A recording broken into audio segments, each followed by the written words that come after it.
Hello everybody, this is episode 90 of the Pentagon Challenge, where we will be closing another chapter in this remarkable challenge, and with a heavy heart. Today will be the final episode featuring Vasco da Gama, as of course we already have the Copa Libertadores in my back pocket, so therefore I must move on if I'm going to complete the challenge.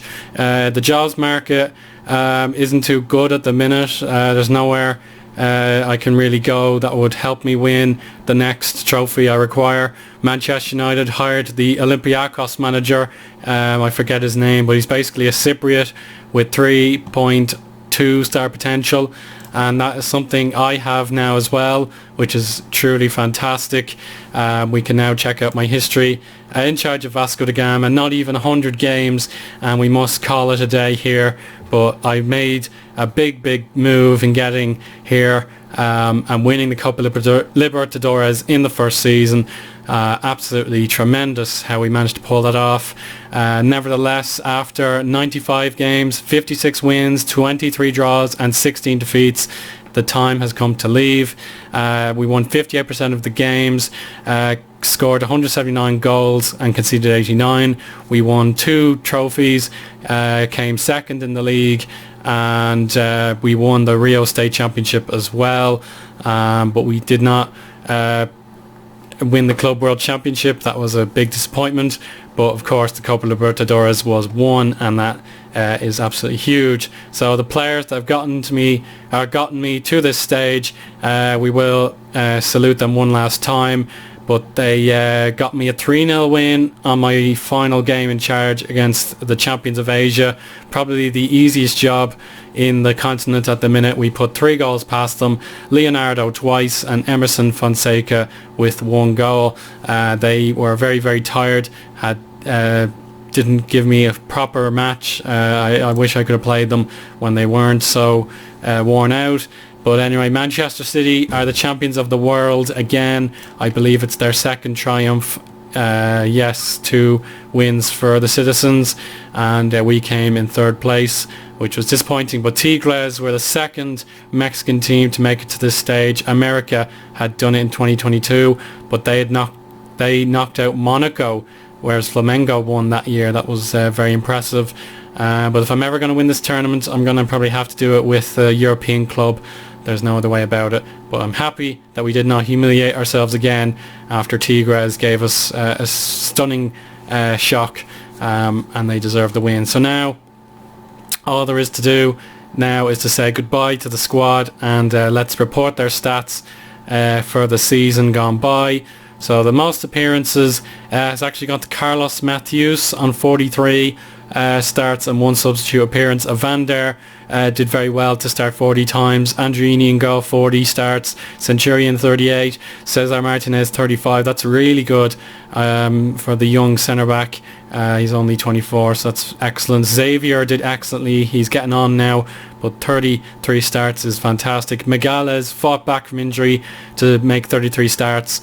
Vinicius also had an injury, but he's okay. Francisco Carlos, the player I think deserves the most praise. He started 30 games, which is amazing since he's only 21 and this is his first season pretty much in the starting lineup. And then we move down to the bottom. We can see some players didn't really get their fair chance. Fidelis, I signed him in the middle of the season, didn't have enough space. Luzinho, I can understand his grief. He only got to make 2 starts. Paulinho in goal, 6 starts. Batista, 7 starts. He should be sold by the next manager. Marcao, unfortunately, 11 starts for him. He deserved more time. Douglas did make an impression when I bought him. Pedro deserved more starts as well, but he scored 10 times in all competitions. Benavan, again, I just couldn't make enough space for all my players. Leonardo fought back from injury as well. Paris signed mid-season. Leandro, Ronaldo and Borges as well. Cipriano had a season to remember in the first half, and then it all evaporated in the second half, which is a great shame. And then we reached the middle point again. We'll look at the goals now. We have Megales 19 goals, Evander 13, Cipriano 12, Correia 11, Xavier and Carlos and Leonardo and Pedro all got 10. Fonseca 9. Barrios scored 6 penalties, I believe. Batista 6. Leandro 4 each. That's very good. Matthews Nen 3. Martinez, Guedes, Adrelison, Douglas and Marcao each scored 1 goal. But we also had players like Alexandre, Ivo and Nildo score goals, but they are no longer in the records. The assists, Evander managed to make 12 assists. Francisco Carlos on the left-hand side, 11. Magales unselfishly on 9 with Matthews alongside. Cipriano 8. Xavier and Pedro also, and Fonseca to make sure. Barrios 7 assists. Guedes and Marcao 6. And then we'll scroll down to see Vinicius and Leonardo at the bottom on 2. Player of the Match awards, we'll check that out now. Evander 11 times, that's well deserved. What a player he is. And the legend goes on for the club captain. He has hopefully a few more years in him left, and sincerely he should never leave this club. I think he is well set for life here. Xavier was man of the match 7 times. Para, very impressive to be only signed in the middle of the season. He got 4 man of the match awards. Francisco Carlos 3. Matthews, Barrios also on 3. Magales, Cipriano, Fonseca, Marcao, Leandro and Correia got the award twice. Pedro down to Centurion got 1, but the goalkeeper as well here, Angerini, managed to get 1 for himself. The passing awards, we struggled in this department this season, so we will be reviewing that. Well, I'd say the remaining staff will be, but Borges was surprisingly the best passer. Pedro 80%, Fonseca 80, and then we'll scroll down. You can see a lot of players missed more than 3/4 of their passing. We can see here Francisco Carlos only made 71% of his passes, but they were very effective.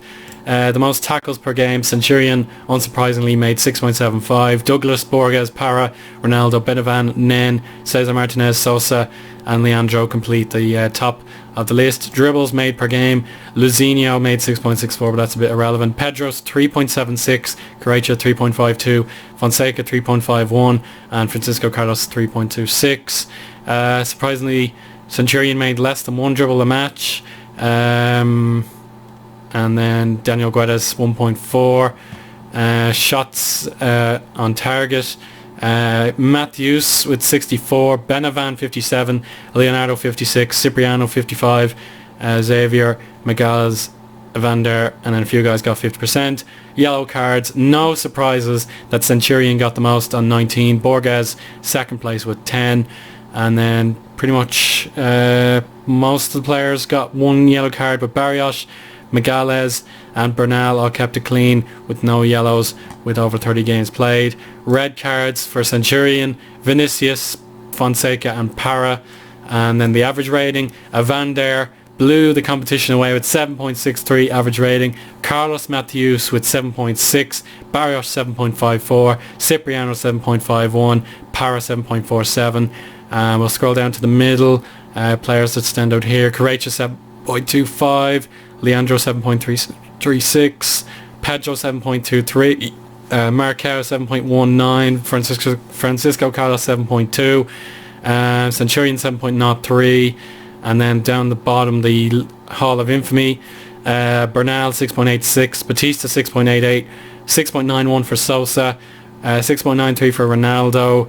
6.97 for Leonardo, and then everyone else got 7.0 or better, which is what you expect in the Brazilian leagues since we've the Rio State Championship to prop us up. Now we'll just review the league one last time before it resets for January and February. So let me see the stats. The team detailed.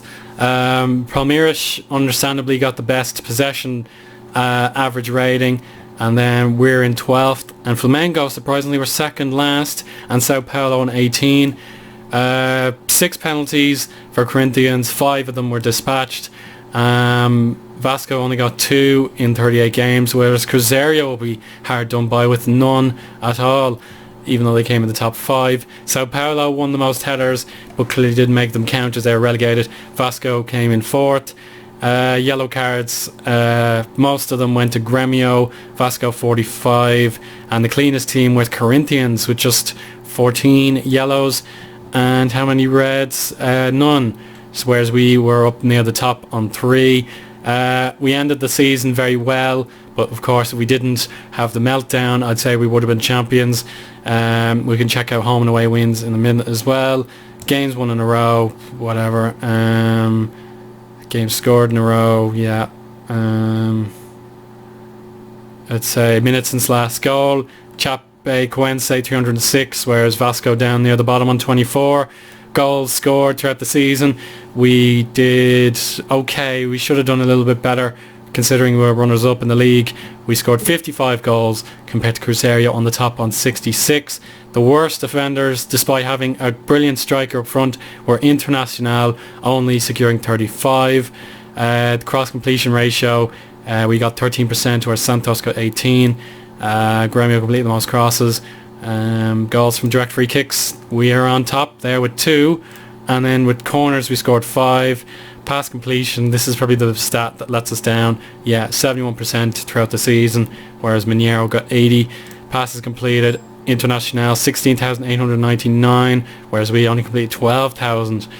Shots on target, we got 45%, which is equal best. We had more shots, which takes us off. Most on target, whereas Cruzeiro. Fouls against, we got fouled 406 times, and our players averaged 19 dribbles per game. Defence, this is where we did pretty well, only 39 goals conceded, but Santos did the best job with 32 conceded. The worst defence was Chapecoense with a whopping 82. However, they weren't relegated. That goes without saying. Conceded goals from corners, we did the best here with 1. Whereas the worst set-piece offenders were Fluminense on 9. Clean sheets, we did with the best by a mile, grabbing 18 overall. Fouls made, we made a lot of fouls. Tackles 1,201 for Vasco, and we won the most on average per game. Penalties conceded, Corinthians gave away the least on 1, whereas the team that gave away the most was Fortaleza. Average attendance, always very interesting. We got 94% of our capacity, but that was only 6th best. Flamengo lost a lot of fans, but they're still by far the most popular club, thanks to the Maracanã advantage.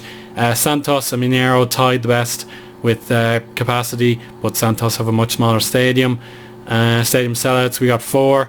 Highest attendance, Botafogo, nearly 80,000, whereas our best in our brand new swanky stadium was 33,494. The lowest attendances, Nautico 4,125, whereas our lowest was 25,604. We spent the most money, 7.89 million on a large enough salary, and then salary per annum, we're the second highest spenders of our salary per annum. Down at the bottom, Figueirense did very well, but to spend that little amount of money and come in the top 10. Paranense also, respect to them. And then Palmeiras spent the 4th highest salary and then won the league. Sao Paulo should be absolutely ashamed of themselves, spending 29 million on salary and then getting relegated, so their wages have been truly wasted. And then we'll check out the top scorers as well as the let me think. The home and away records, that's what I want to tell you. So the top 3 goal scorers were Douglas Baggio, Luciano and Ozuna. And then the average rating, Adson got 8.27 with 17 assists, obviously contributing towards that. Alex Silva of Palmeiras did a great job as well with 13 assists, and Luis 7.81 from the right hand side got 14 assists. Now let's see. Vasco coming in second, so Copa Libertadores football has been achieved. The home record was the best, apart from Palmeiras. They did a brilliant job to only draw 3 times and lose twice, but we only conceded 10 goals in 19 games, so perhaps if we played a little better with the goals scored, we could have won the league, or got the best home record. Anyway, the away record, this was actually not too bad. It's so hard to win away from home in Brazil. You can see how much the team struggled. Chapecoense were relegated, so that's an inaccuracy from me, but their away record was terrible. Sport only got 9 away points all year, but they survived. Notable success stories: Bahia were brilliant for the first half of the season. Their away record shines supremely there. Flamengo will be disappointed to get 25 points, but it wasn't that bad. Paranense shrunk as the season went by, but it was the home record that let Flamengo down, and that's just the way it goes. But anyway, the fact that Sao Paulo and Fluminense finished 19th and 20th has been a massive shock for millions and millions of fans throughout the country, and I don't see how those clubs can recover. But congratulations to Ponte Preta, Vitória, Joinville and Chiara. They will be participating in the Brasileirão next season. And now that concludes the episode.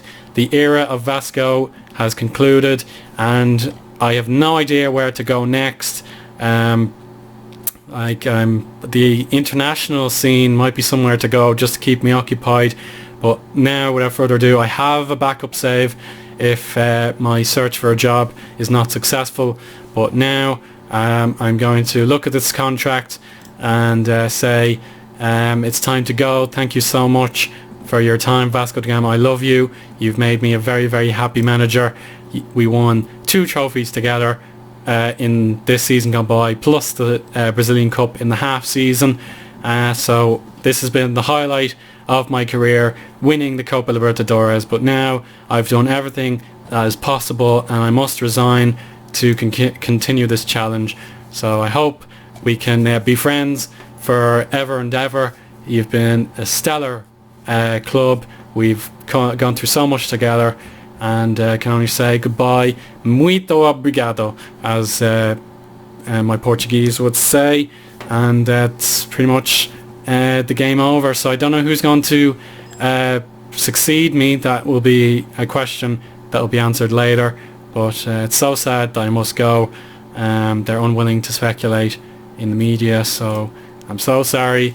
The rules are rules. We must carry on. Mark Quigley, I hired him as a scout just in case any Irish players were worth buying. So Mark Quigley has decided to come home to Ireland, seemingly with me, but that's just the way it is. I'm glad the majority of the structure that I built will not be damaged, and just the game's a little slow at the minute, so please bear with me. So yeah, we'll just see what the future holds for my character, and we'll see if we can make sure this Copa Libertadores win was not a fluke, and we can potentially win our second continental tournament, wherever that may be. But we'll keep an eye out on a few jobs, see if anyone else will be worth hiring me. But my reputation has not been damaged due to my sudden departure. So thank you so much for watching. We'll see you again whenever my employment situation changes. And I really, really hope that you could enjoy the save, even though I'm several episodes ahead compared to you guys. So goodbye for now, everybody. I really hope you enjoyed this third chapter of the Pentagon Challenge. Bye now.